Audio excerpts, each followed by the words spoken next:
I mean, who wants to throw themselves in front of a ball or a puck? Like, it's not, you hear majority of the players on the team saying, like, I could never do that. Like, how can you stand there and just somebody's shooting full blast at you or shooting a puck with full blast at you and you're just like, I've got it.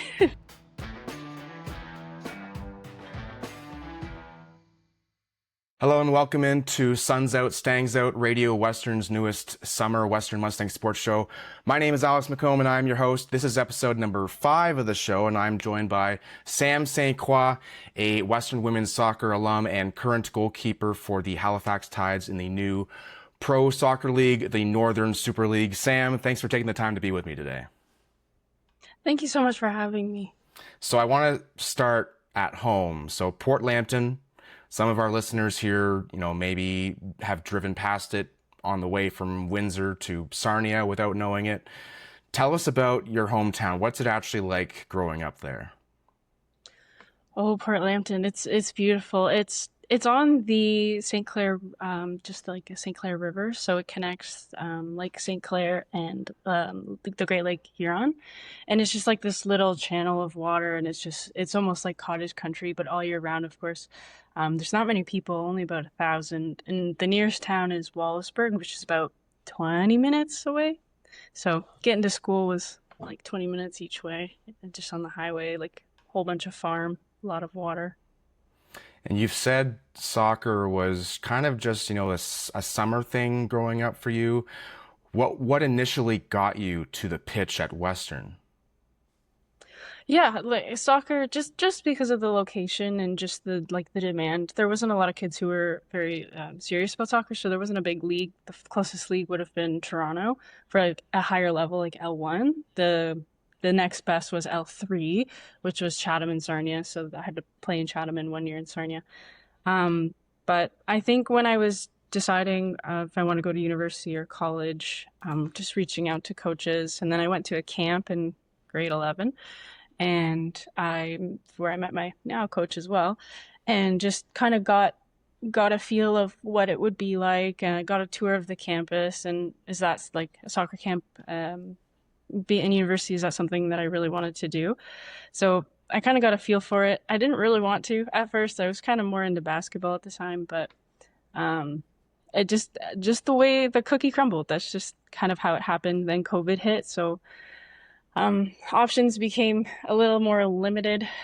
Coaches got fired from other places, and then on a magical whim and a wish come true, I got a call from Martin Painter, and I just thought, yeah, you know what, I got to take it. So that's how I ended up at Western. Being a young player on a U Sports team isn't easy. Speaking from my experience on the football team, I was on the football team from 2016 to 2019, so just before you got to Western. But was there a teammate or a vet you had in your first couple of years who made those times easier?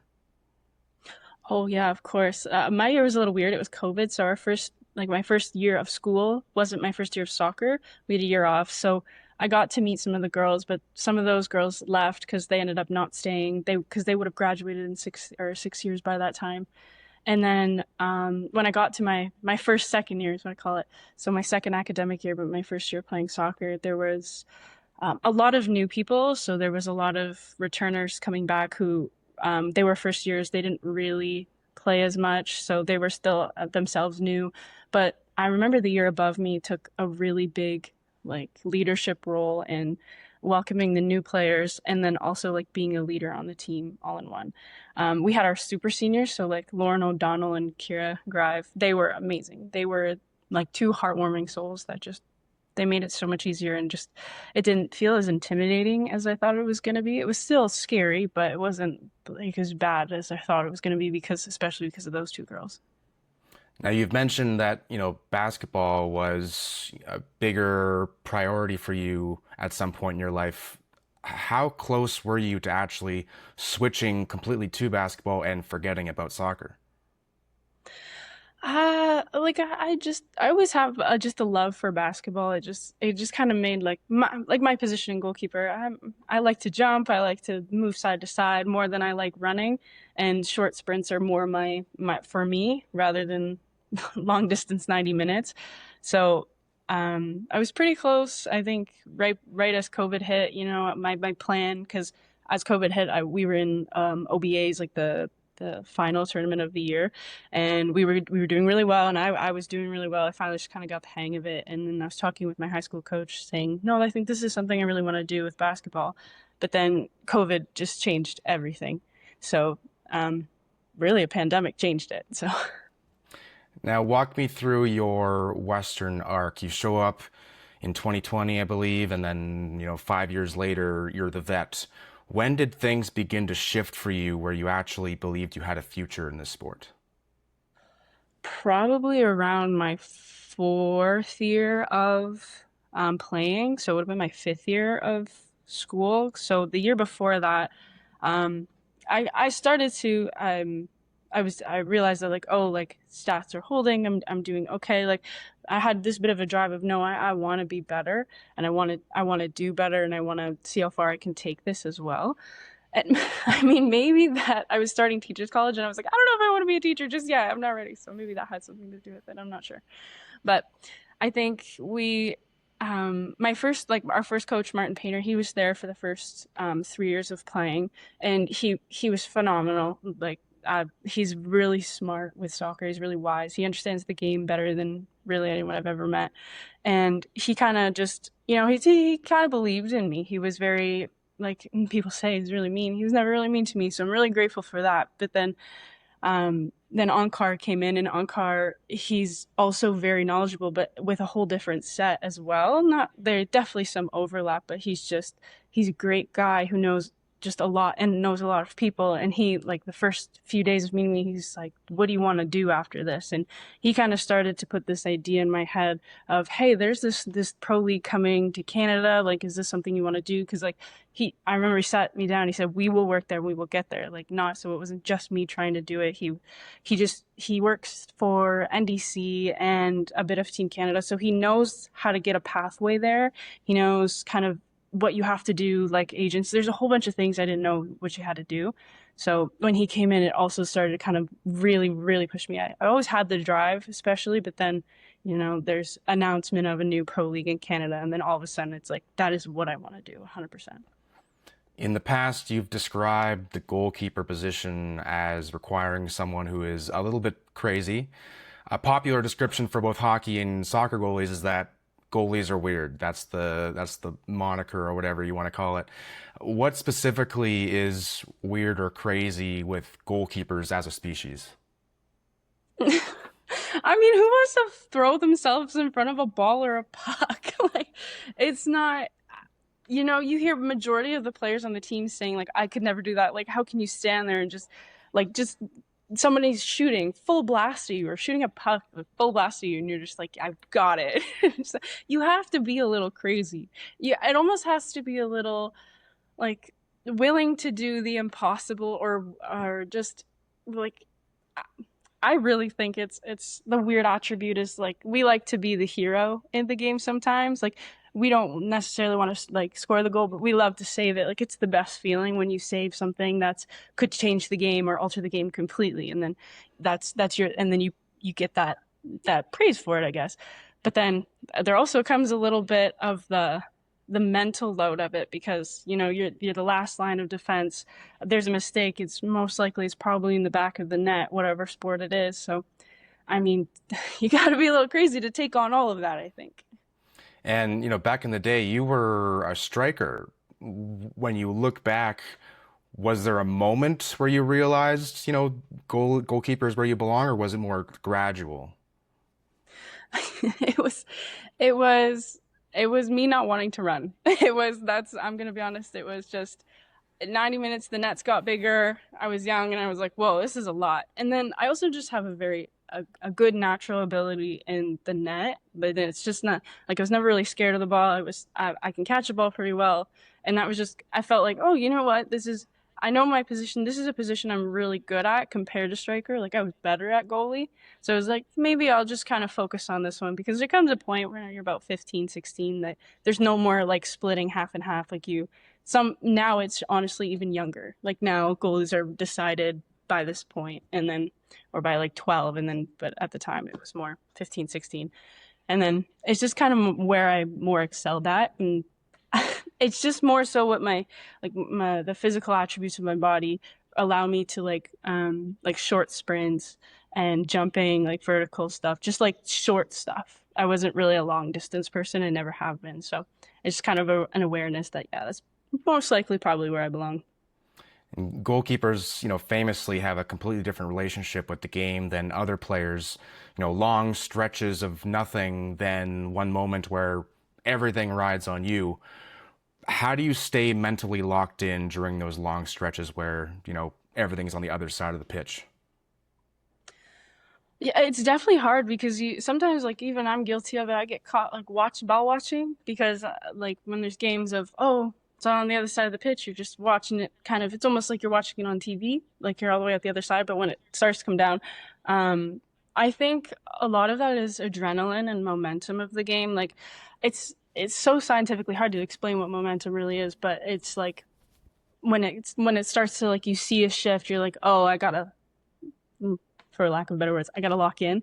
So you're sitting at the end of the net, and then all of a sudden, they're there, and it's hectic and it's crazy. And the best way to kind of like calm with that is to use your adrenaline in the opposite way. Like maybe not get too excited or not get too like happy feet. You want to stay calm and composed, but how can you do that? And what like you don't want to fight against the adrenaline or against the momentum. You actually want to use it like to your advantage. So it's more so like the journey, like as you progress your career, is learning how to use that to your advantage. When I was a keeper in high school, I would get caught, picking dandelions whenever there wasn't enough to do. So I'm glad you're able to stay locked in because I would definitely wasn't. We're all guilty of it. It's okay. Yeah. What's the save you think about the most during your time at Western? The one that either maybe defined you as a Mustang or the one that still sticks in your head? There's a few, but one that really sticks in my head was against Windsor at home. Would have been my fourth year of playing, fifth year of school, and it was just shot, and then I just caught it right in the air, and I think it wasn't that much of a stretch, but it was definitely had to move a bit, so that one sticks in my head. There's also a video of it, so I mean I watch it sometimes. Another one would be I think during my first year, the rookie season, and we were in the finals against Queens, and it was the first penalty shot, and I just jumped. I mind you, at this point, I had no idea how to do a penalty shootout. I didn't know what I was doing. It was more just jump and pray, and I jumped to one side, and I ended up like I remember being full horizontal, and I got it, and it was like the best feeling in the world. And maybe the result didn't go the way as I would have loved, but that one really sticks with me as well. That first penalty shot. And I want to talk about that last season at Western, 3 goals allowed, 8 shutouts, goals against average of 0.26, I think. When you hear those numbers now, do they feel real? Like, how proud of those numbers do you feel? Oh, I'm immensely proud, but not just because it was my doing. Like that comes from my backline 100%. They were a brick wall. They've been a brick wall since I've started at Western until I ended. Like nothing got past the backline, no matter what year it was, who was there. Like it was kind of what we were known for, is that we were very defensively sound. And I'm really proud of, just when I think of these numbers, like I really think of like those guys. Like they're incredible. The numbers, like, do they feel real now? It's like, no, because now it's like, that's nothing. That's nothing. Because now it's almost like at a different level, goals are expected to happen. And it's just so much faster. And then it's a lot different going from, like never really getting scored on, or like never really having a shot against you because like your back line's so good, to everybody now is really good, attackers, defenders, midfielders. And it's just so much faster and more goals go in, and you're like, oh man, like it's very different for sure. But those numbers really just, they mean a lot because I'm really proud of like the teams that I've had each year. But at the end of the day, they're just numbers. Like it's more about like the team that I had and the chemistry. So I know that's where that comes from. It's not just those things. And how the 2025 Mustangs went all the way to the OUA semifinals, I believe.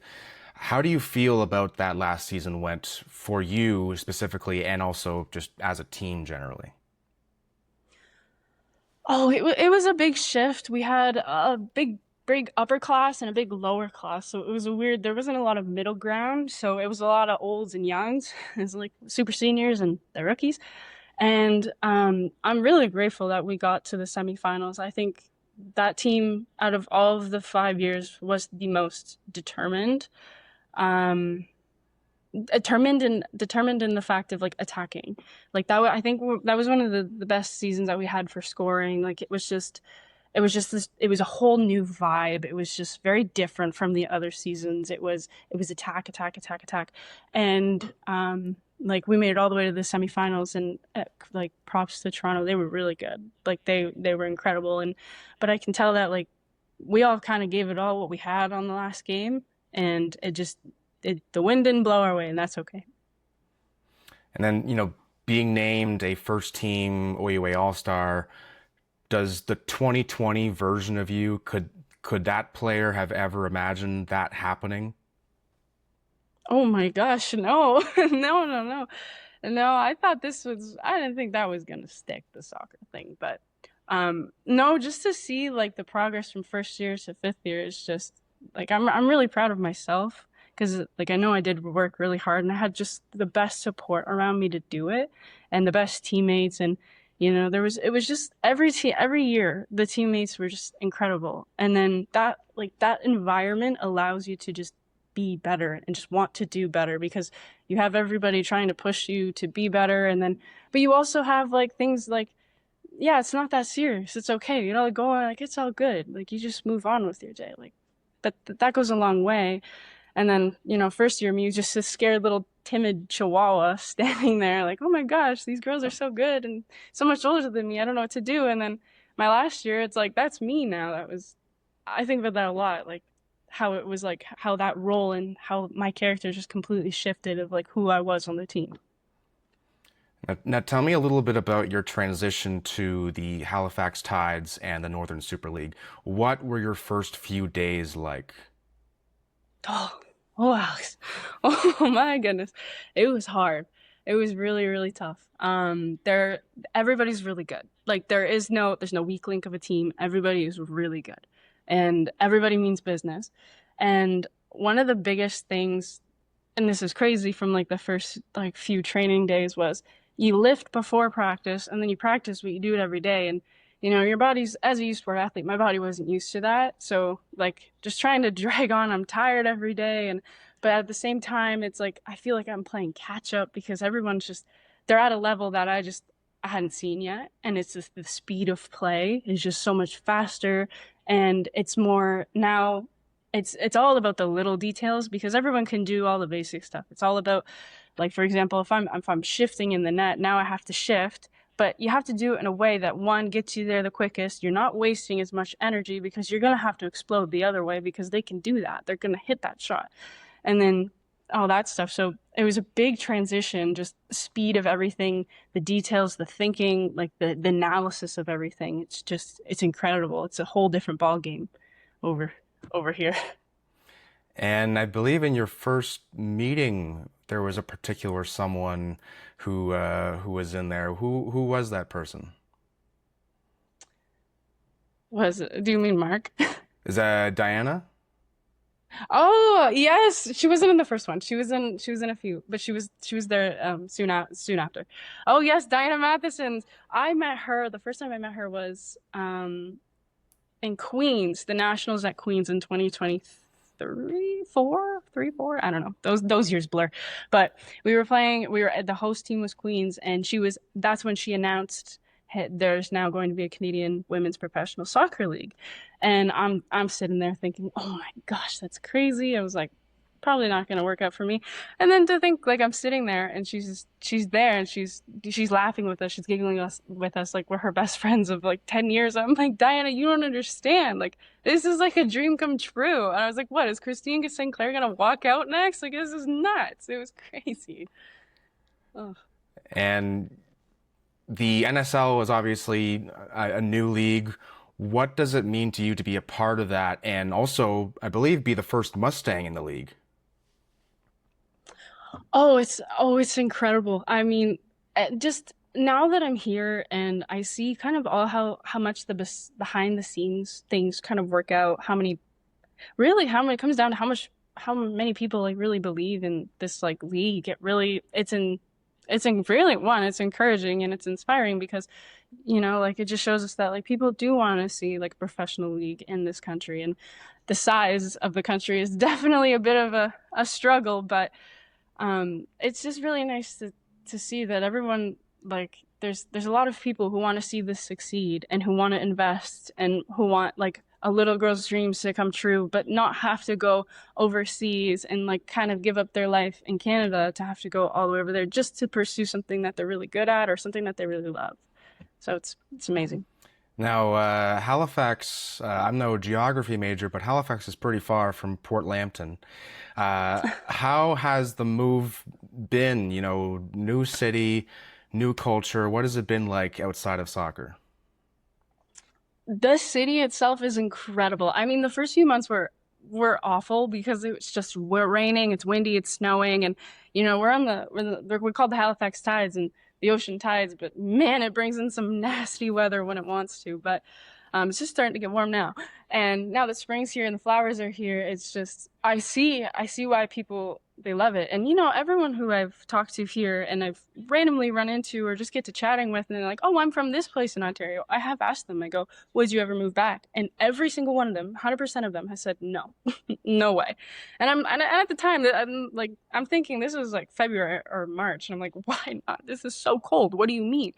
And then now that it's spring and it's summer and everybody's outside, and it's just like you hear the thing these days that like this generation just craves community, but there is a community here. It's a city, but at the same time it almost feels like a really big village.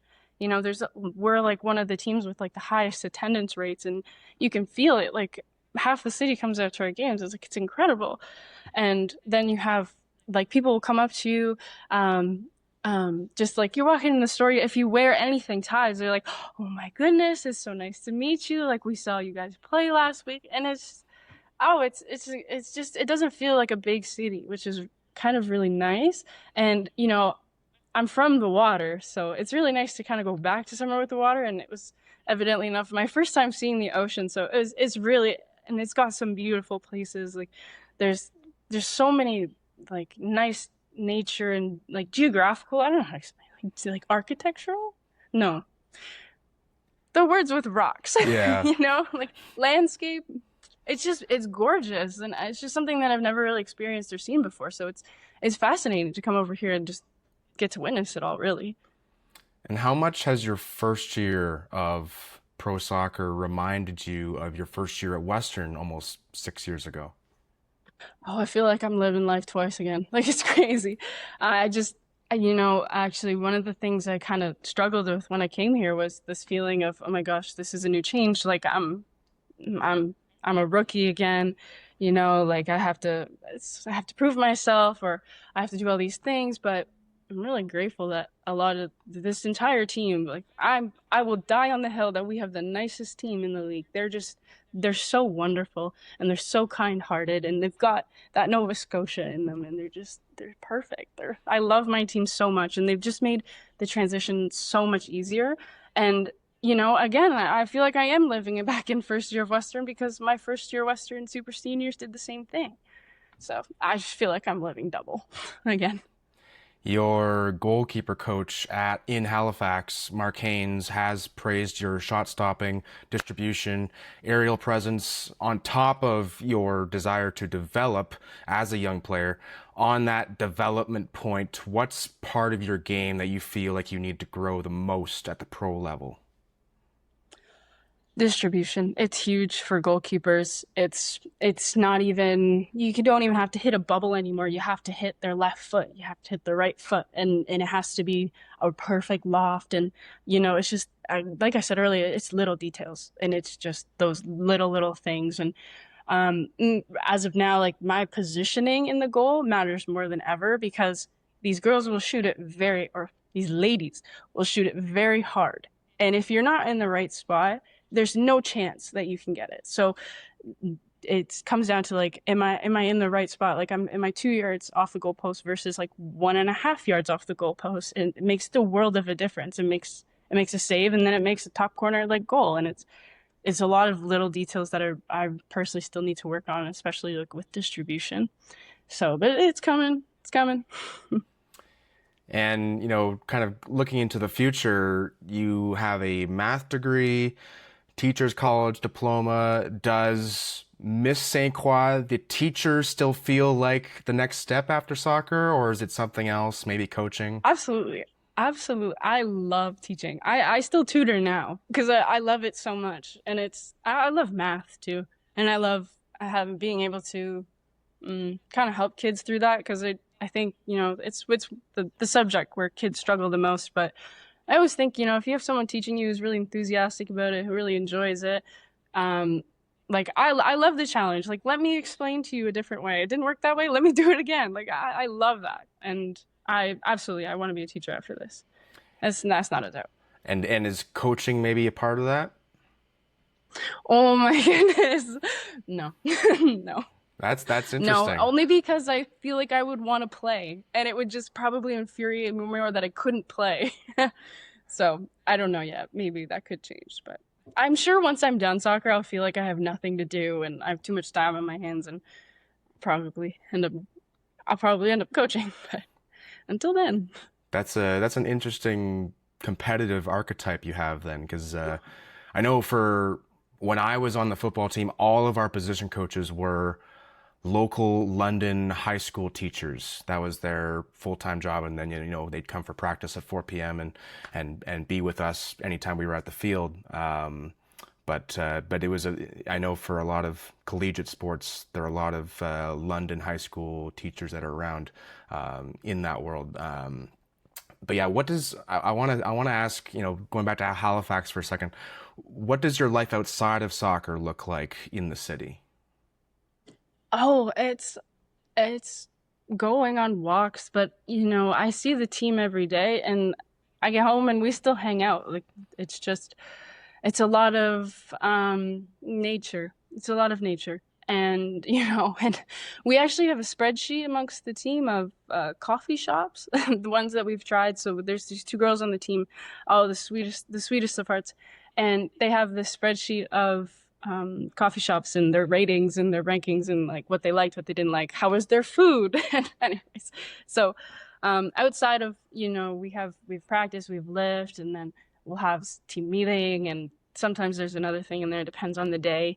And at the end of the day, it's like I'm pretty tired, but as now that I'm 3-4 months into it, I feel less like my body hurts a little less, and it's nice. And so now it's more, and the weather's nice, exploring the city too. And I'm grateful I have my car here, so that's awesome. So I get to go up like coastline and just kind of look at what's like watch the ships coming in, and they have a ferry that you can just sit on, and people use it to get from Halifax to Dartmouth, and you can just sit on it. So one day, I paid $3.50 and I just kept riding it. It was so nice. It was like a free boat ride, $3.50 boat ride.